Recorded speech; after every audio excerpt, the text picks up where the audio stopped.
Hello friends, आज हम जानेंगे पंक्चुएशन के बारे में। पंक्चुएशन बहुत ही इम्पोर्टेंट टॉपिक है। यह सभी प्रकार की प्रतियोगी परीक्षाओं के साथ साथ विभिन्न प्रकार की बोर्ड परीक्षाओं में भी बहुत सारे क्वेश्चन पंक्चुएशन से रिलेटेड पूछे जाते हैं। तो आज हम इस पूरे टॉपिक को बहुत ही डिटेल से जानेंगे और इस पर बेस्ड क्वेश्चंस किस प्रकार से पूछे जाते हैं उन सबको भी हम अच्छे से देखेंगे। पंक्चुएशन से related questions PGT, TGT, LT grade, GIC प्रवक्ता और इसके अलावा दूसरे टीचर रिक्रूटमेंट एग्जामिनेशन में क्वेश्चन पूछे जाते हैं। तो पूरा वीडियो डिटेल से जरूर देखें और पंक्चुएशन के बारे में सभी प्रकार की समस्याओं को हम बहुत ही सरल तरीके से जानेंगे। पूरा वीडियो एंड तक जरूर देखें। सबसे पहले हम देखेंगे पंक्चुएशन होता क्या है, पंक्चुएशन का मीनिंग क्या है। सो meaning of the punctuation, punctuation is a word that has been taken from the word punctum. punctum term से ही पंक्चुएशन को बनाया गया है। इसका मतलब होता है it means the right manner of putting points of stops in a sentence. एक सेंटेंस में पॉइंट्स ऑफ स्टॉप्स का यूज कैसे करते हैं, ये सारा तरीका इसके क्रम एक सीक्वेंस है जिसको हम अच्छे से जानेंगे और यह करने की प्रक्रिया को ही हम पंक्चुएशन कहते हैं।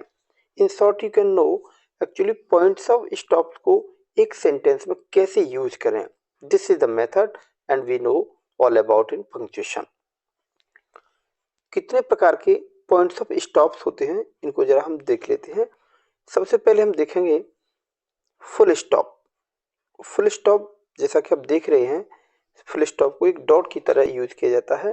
तो पहले हम सिंबल्स को देख लेंगे, उसके बारे में उनका यूज कैसे करते हैं उस पर भी हम आगे चर्चा करेंगे। So this is the full stop. ये देखेंगे हम कोमा। कोमा का साइन आप देख रहे हैं, जैसा कि एक सिंपल सा हम इस तरीके से लगा देते हैं, दैट इज कॉल्ड कोमा। इसके बाद सेमी कॉलन।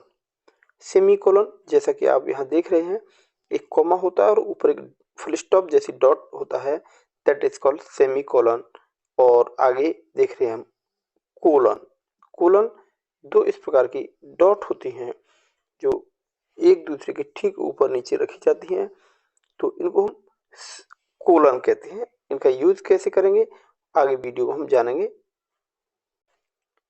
इसके बाद हम देखेंगे कैसे इंट्रोगेशन साइन कैसा होता है और इसका यूज कैसे करेंगे, इसे अभी हम आगे देखेंगे। इसके बाद एक्सक्लेमेशन साइन जैसा कि आप देख रहे हैं। इसके बाद डैश, ये डैश का साइन है। ये पैरेंथेसिस या इसको हम ब्रैकेट भी कहते हैं। पैरेंथेसिस या ब्रैकेट, इसका हम यूज कब और कैसे करेंगे। इसके बाद है इन्वर्टेड कोमास। इन्वर्टेड कोमास आप जैसे देख रहे हैं, इस प्रकार के दो सिंबल और इस प्रकार के दो symbol in the end of the sentence, इसको कहते हैं इन्वर्टेड कोमा। इनका यूज कैसे करेंगे वो सारी चीज हम डिटेल से देखेंगे आगे वीडियो में। आइए बारी बारी से हम इनके बारे में डिटेल से जानते हैं कि किसका यूज हम किस पॉइंट्स ऑफ स्टॉप्स का यूज कैसे करेंगे। तो हम देखते हैं वन बाय वन। सबसे पहले हम जानेंगे फुल स्टॉप का यूज कब और कैसे करेंगे। Full stop shows the longest pause. Full stop एक सेंटेंस में एक लॉन्गेस्ट पॉज को शो करता है, तभी हम इसका यूज करते हैं। और क्या इसका यूज कहाँ करेंगे, तो it is used eight the end of all assertive sentence and all imperative sentences. Imperative sentence हो या असर्टिव सेंटेंस हो, उनके एंड में हम इस प्रकार के फुल स्टॉप का यूज करते हैं। इस प्रकार की एक डॉट होती है जिसको हम सेंटेंस के अंत में रख देते हैं। For example, earth, the earth moves round the sun. और इसके एंड में आप देख रहे हैं इस प्रकार का एक हमने स्टॉप रखा हुआ है, that is called full stop. Please come here एक इंपरेटिव सेंटेंस है और इसके एंड में आप देख रहे हैं एक फुल स्टॉप है। It is also used after abbreviation और इनिशियल्स।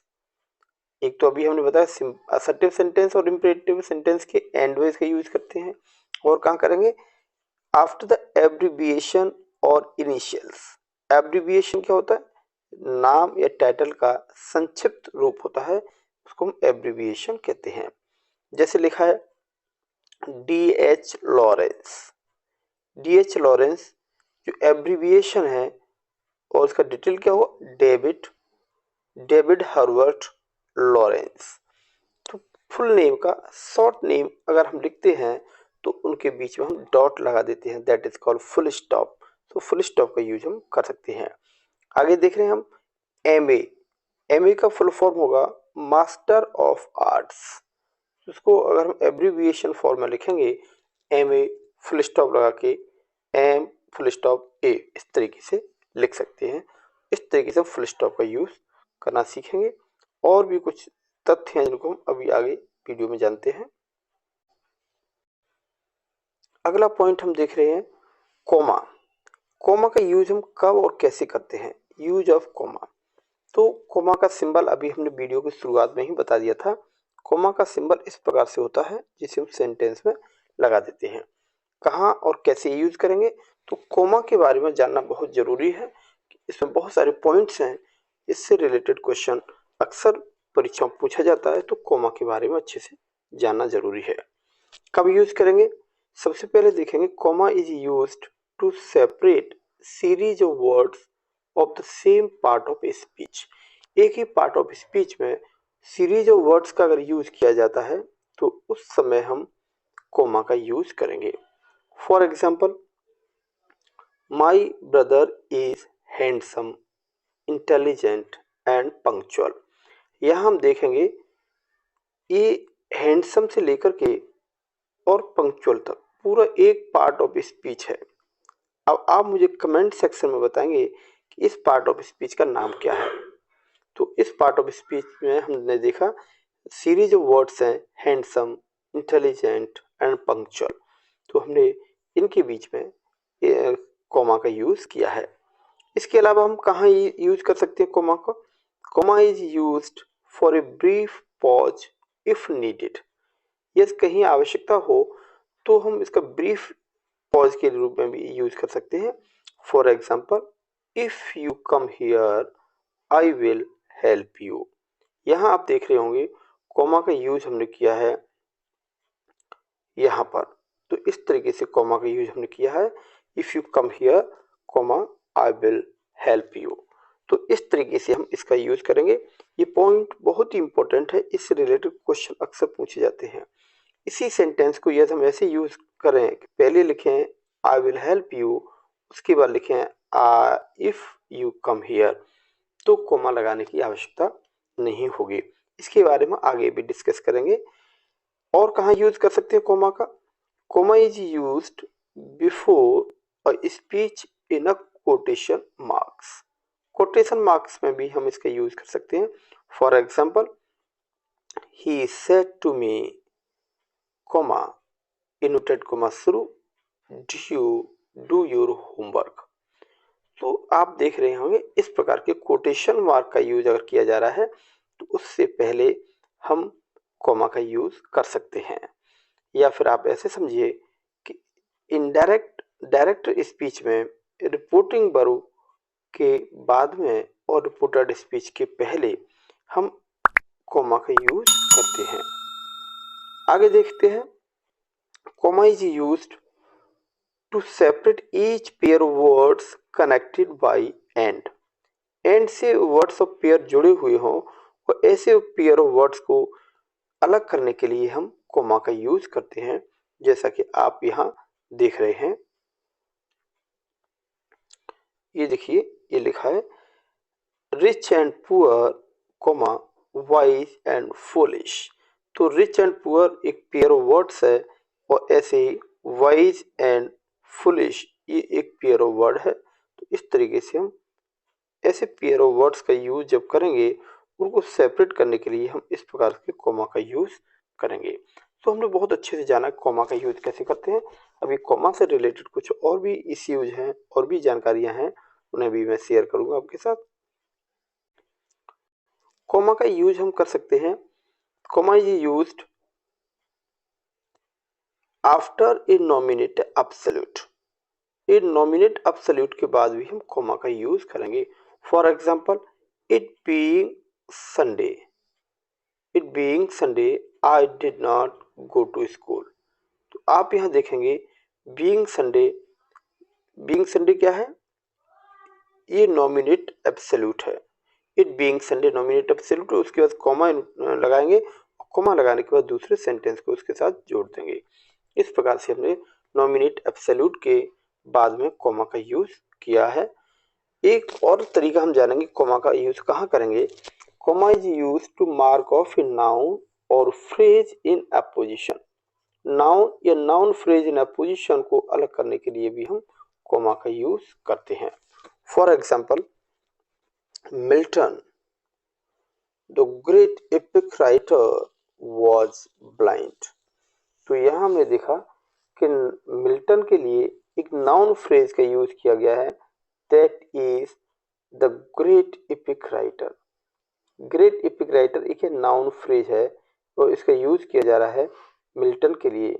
अब नाउन फ्रेज का यूज हम कहाँ करते हैं, नॉमिनेट एब्सोल्यूट क्या है, इन सारी चीज़ों को मैंने सिंथेसिस के सिंपल सेंटेंस बनाने वाले टॉपिक में एक वीडियो बना करके मैंने कंप्लीट डिटेल इसके बारे में बताया है। यदि आपको इसकी जानकारी नहीं है तो आप उस वीडियो को जरूर देख लें। पहली बार चैनल पर हैं तो चैनल को सब्सक्राइब करें और लाइक जरूर दबाएं, लाइक जरूर करें और वीडियो के अंत में कमेंट करके बताएं कि वीडियो आपको कैसा लगा और क्या कमियां हैं या उनको मैं और कैसे आपकी आवश्यकताओं को फुलफिल कर सकता हूं, जरूर बताइएगा।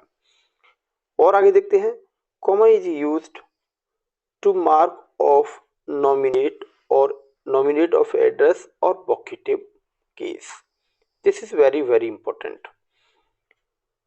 Nominate, mark off nominate of address या वोकेटिव को जब हमें अलग करना हो, उसे अलग दिखाना हो तो हम कॉमा का यूज करते हैं।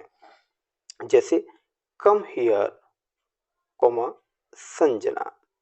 यह हम देख रहे हैं कि ये जो कॉमा है, इस कॉमा के बाद संजना का यूज किया है, इसी को वोकेटिव केस कहते हैं या नॉमिनेट ऑफ एड्रेस भी इसको हम कह सकते हैं। तो ऐसी कंडीशन में हम उससे पहले एक कॉमा का यूज जरूर करते हैं। आगे देखते हैं हम, comma is used to mark off two और मोर एडवर्ब और एडवर्बियल फ्रेजेस। एडवर्ब या एडवर्बियल फ्रेजेस को अलग करने के लिए हम कॉमा का यूज कर सकते हैं। For example, then at length Prithviraj got victory over enemy. यह हम देख रहे हैं दो एडवर्ब हैं, एक है देन और दूसरी है एट लेंथ। तो देन एक एडवर्ब है और दूसरी एट लेंथ, इन दोनों के बीच में एक कॉमा हमने लगाया है दोनों को अलग अलग करने के लिए। ऐसी कंडीशन में भी हम कॉमा का यूज करेंगे। आप शॉर्ट में ऐसे समझ सकते हैं, एक ही प्रकार के similar words, series of words का यूज किया जाता है तो उनके बीच में कॉमा लगाना होता है। यहाँ दो एडवर्ब का यूज किया गया है, एक देन एडवर्ब है और एट द लेंथ ये एडवर्बियल फ्रेज है।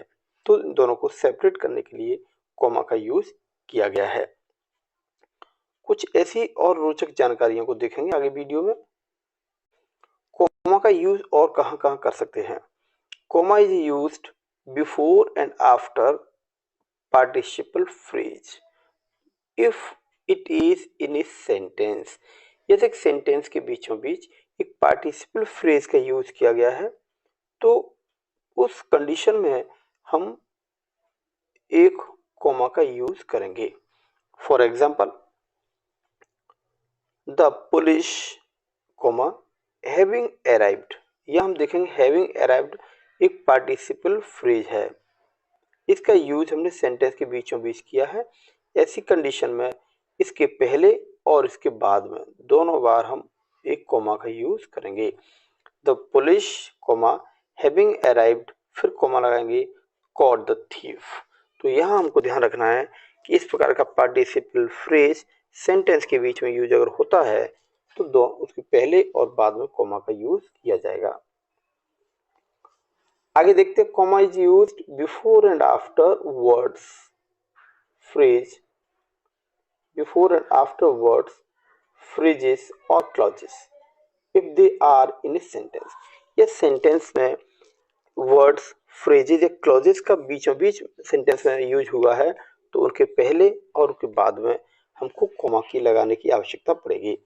For example, your story is comma in several ways comma believable. तो इस तरीके से आप देखेंगे कि इन सेवरल वेज एक फ्रेज है, इसके पहले और इसके बाद में दोनों बार हमने एक कॉमा का यूज किया है। आगे देखते हैं, comma is used two point out the omission. Omission means किसी चीज की हम यूज नहीं करते हैं, उसको हटा देते हैं, दैट इज कॉल्ड ओमिशन। तो उस कंडीशन में हम कॉमा का यूज करते हैं। For example, you will get success comma your brother never. तो ऐसी कंडीशन में हम, या ओमिशन है, ओमिशन ऑफ कंजंक्शन है, या हमें योर ब्रदर से पहले बट का यूज करना चाहिए था और उसको हमने नहीं किया है तो कॉमा का यूज हमने यहाँ पर किया है। इसके बाद यहाँ ब्रदर के बाद नेवर से पहले भी एक कंजंक्शन एडवर्ब नॉट का यूज होना चाहिए था जिसको हमने ओमिट कर दिया है। उस ओमिशन को के कंडीशन में हम उसकी जगह पर कॉमा का यूज कर सकते हैं। आइए और भी कुछ जानकारी लेते हैं कॉमा के बारे में। Comma is used to separate short coordinate clauses of a sentence. एक सेंटेंस में शॉर्ट कोऑर्डिनेट क्लॉजेस का यूज अगर हुआ है तो उनको सेपरेट करने के लिए हम कॉमा का यूज करते हैं। For example, I came, I saw, I conquered, ये तीन शॉर्ट कोऑर्डिनेट क्लॉजेस हैं। इनको सेपरेट करने के लिए हमने इनमें कॉमा का यूज किया है, तो इस तरीके से कॉमा का यूज हम कर सकते हैं। Comma is also used to mark off a noun और प्रोनाउन। नाउन और प्रोनाउन को अलग अलग करने के लिए भी कॉमा का यूज कर सकते हैं। For example, my sister Sunita has gone to Delhi. यह हम देखेंगे माई सिस्टर एक प्रोनाउन है और सुनीता एक नाउन है, इन दोनों को भी अलग करने के लिए हमने कॉमा का यूज किया है। तो इस तरीके से हम कॉमा का यूज करना सीख रहे हैं। और भी देखते हैं, comma is used after such words like therefore, however, indeed, nevertheless, consequently, so। In words के बाद भी हमको कॉमा लगाने की आवश्यकता होती है। For example, therefore, I cannot attend the college today। तो आप यहाँ देखेंगे कि कॉमा लगाएंगे therefore के बाद। therefore, however, indeed, nevertheless, consequently, ये जो सारे वर्ड्स हैं इनके बाद भी हमको कॉमा लगाने की जरूरत होती है। कॉमा का यूज हम करेंगे to separate adverbial clause from its principal clause. ये बहुत ही इंपॉर्टेंट पॉइंट है, हमको समझना होगा कि एडवर्बियल क्लॉज को प्रिंसिपल क्लॉज से अलग करेंगे तो फिर हमको कॉमा लगाना पड़ेगा। या आप ऐसे समझिए कि प्रिंसिपल क्लॉज को हम बाद में यूज करें और उससे पहले एडवर्बियल या एडवर्ब क्लॉज का यूज करते हैं तो कॉमा लगाना पड़ेगा। इसकी चर्चा हम पहले भी वीडियो की शुरुआत में कर चुके हैं। If you want to be happy, ये एक एडवर्बियल क्लॉज है या एडवर्ब क्लॉज है, उसके बाद कॉमा लगा करके हम प्रिंसिपल क्लॉज को बाद में यूज कर सकते हैं। लेकिन इस सेंटेंस को ये हम रिवर्स कर दें कि help others if you want to be happy, तो कॉमा लगाने की आवश्यकता नहीं है। जैसे कि हम देख रहे हैं एग्जांपल में, help others if you want to be happy, यह हमने किसी प्रकार का कॉमा नहीं लगाया है। अतः यदि कॉमा लगाना है तो एडवर्ब क्लॉज को आगे लगाएंगे और प्रिंसिपल क्लॉज को बाद में लगाएंगे। Comma is also use to mark off relative pronoun. Relative pronoun को अलग करने के लिए भी कॉमा का यूज किया जाता है। For example, Suniti who is an intelligent girl got success. Suniti noun है और adverb adjective relative pronoun who का यूज हुआ है, तो उससे पहले हमने कॉमा का यूज किया है।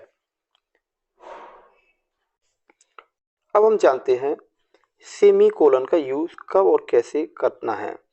तो सेमीकोलन का सिंबल इस प्रकार के, जो मैं वीडियो की शुरुआत में बता चुका था, semicolon shows greater pause than that of indicated by comma.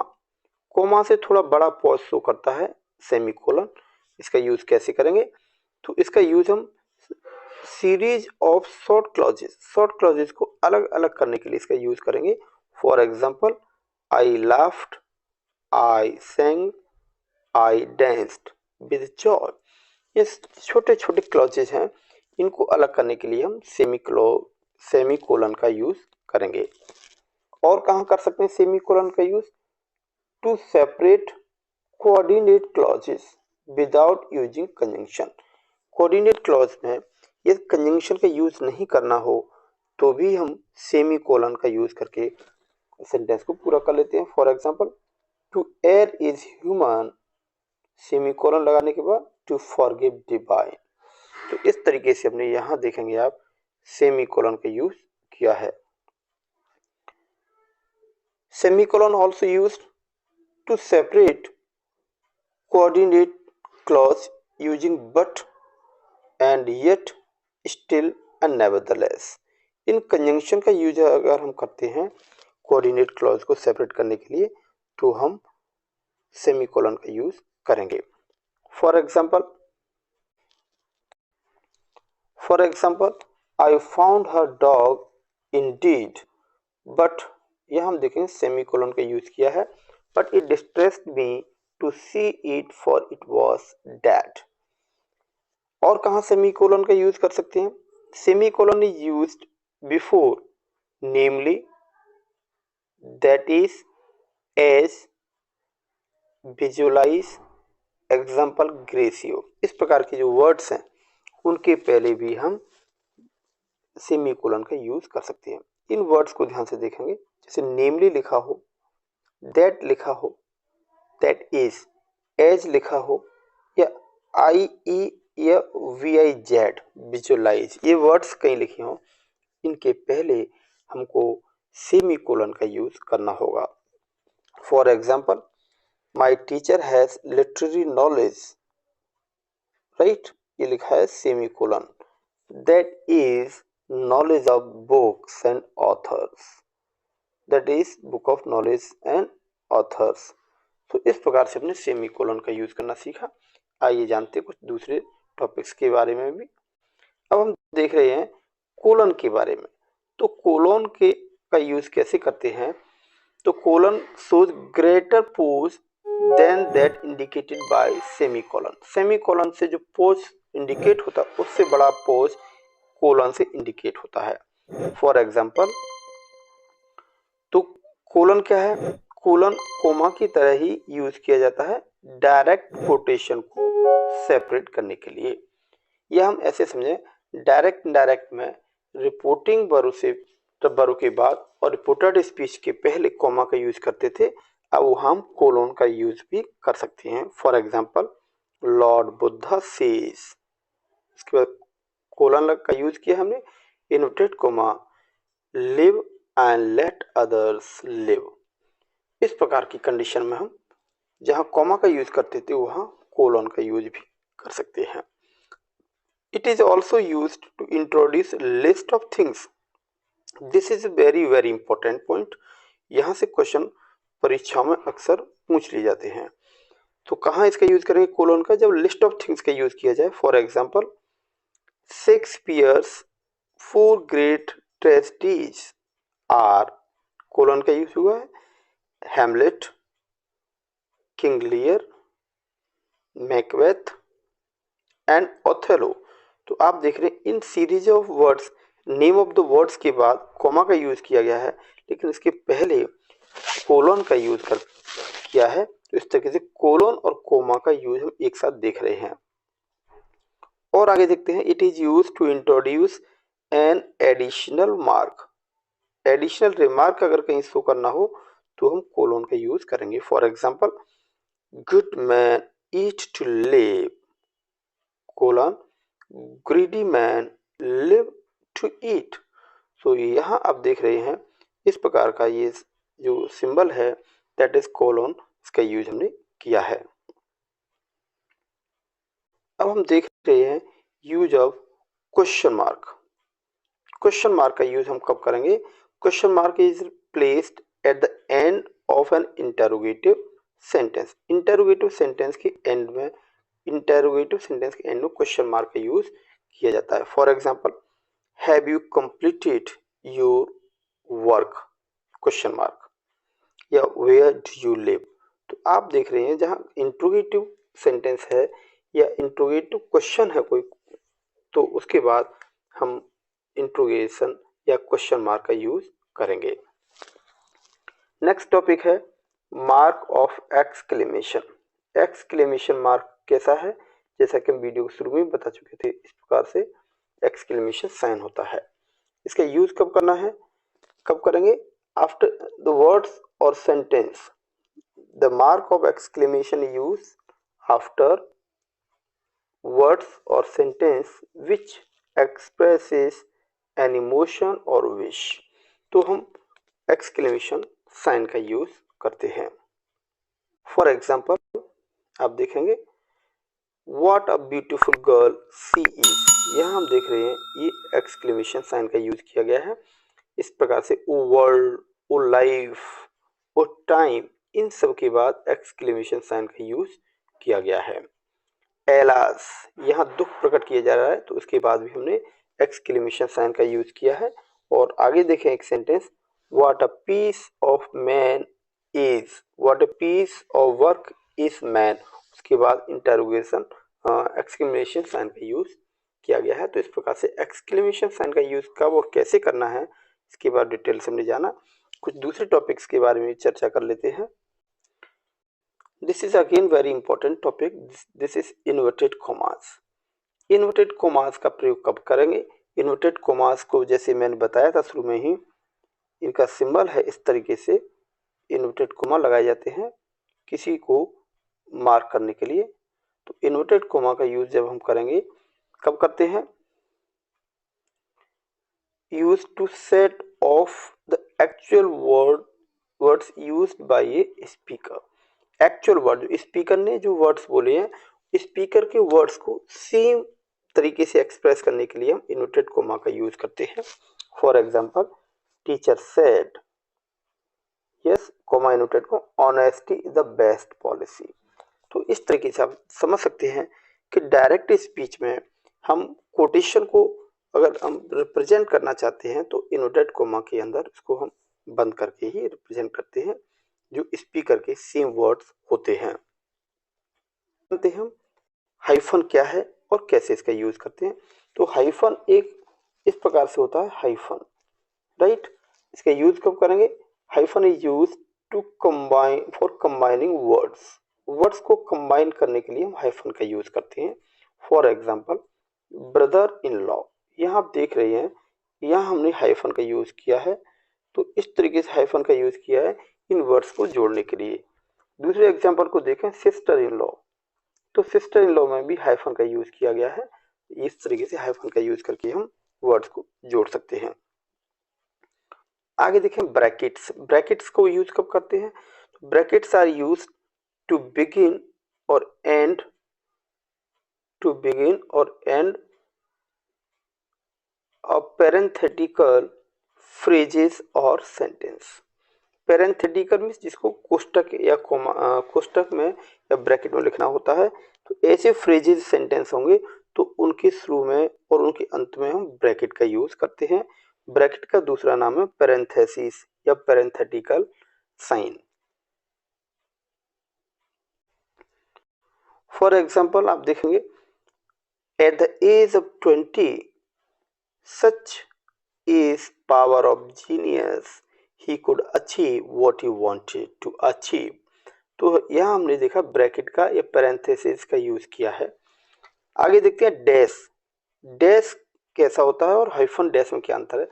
Hyphen से बड़ा होता है डैश, हाइफन ऐसे छोटा सिंबल और डैश इससे थोड़ा बड़ा होता है, दैट इज कॉल्ड डैश।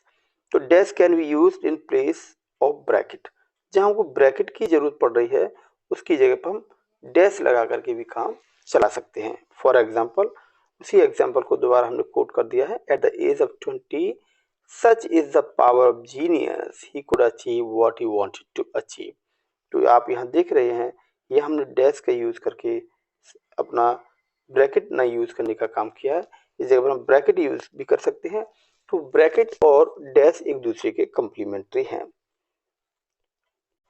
सबसे इंपॉर्टेंट पॉइंट आज के वीडियो में है, that is use of capital letters. Capital letters का यूज कब करते हैं, ये बहुत ही इंपॉर्टेंट है। सभी प्रकार की प्रतियोगी परीक्षाओं के साथ साथ सभी प्रकार के एकेडमिक परीक्षाओं के लिए भी, हाई स्कूल इंटर परीक्षार्थियों के लिए भी यह बहुत ही इंपॉर्टेंट टॉपिक है। You must know actually how to use capital letters, how and when use capital letters. तो capital letters are used in the beginning of a sentence. In the beginning of a sentence, किसी भी sentence की शुरुआत में capital letter का use करते हैं। Point 1, in the beginning of each line of poem, poem की प्रत्येक लाइन के शुरुआत में भी हम कैपिटल लेटर का यूज ही करते हैं। इन ऑल प्रॉपर नाउन्स, सभी प्रॉपर नाउन के पहले हम यूज करें capital letters. Is the first letter of describing noun और एडजेक्टिव। नाउन और एडजेक्टिव, जैसे कि हम एक एग्जांपल समझेंगे, शेक्सपियर, तो शेक्सपियर तो नाउन है, पहला लेटर कैपिटल है, लेकिन इसके इमोर्टल, इमोर्टल लिखा हुआ है, इमोर्टल चार्ल्स, तो ये एक एडजेक्टिव है, तो ये डिस्क्राइबिंग वर्ड है, तो इसका भी पहला लेटर हमने कैपिटल ही बनाया है, दैट इज आई। तो इस तरीके से हम कैपिटल लेटर का यूज करेंगे। और कहाँ यूज करेंगे, चैप्टर ऑफ हिस्टोरिकल इवेंट्स, जैसे कि मंडे, रामायण, इस कंडीशन, इस प्रकार के वर्ड्स के पहले भी हम कैपिटल लेटर का यूज करते हैं। So friends, I think this video is very informative, very useful for all of you. So अगर आपको वीडियो अच्छा लगा है तो इसको जरूर सब्सक्राइब करें, शेयर करें अपने फ्रेंड्स को, ताकि वो भी इससे अवेयर हो पाएँ। और मुझे कमेंट करके ज़रूर बताएं कि किस प्रकार की कमी है जिसे मैं पूरा करूं, या किस प्रकार का वीडियो आपको चाहिए, और लाइक ज़रूर करें। So stay motivated. Thank you for watching.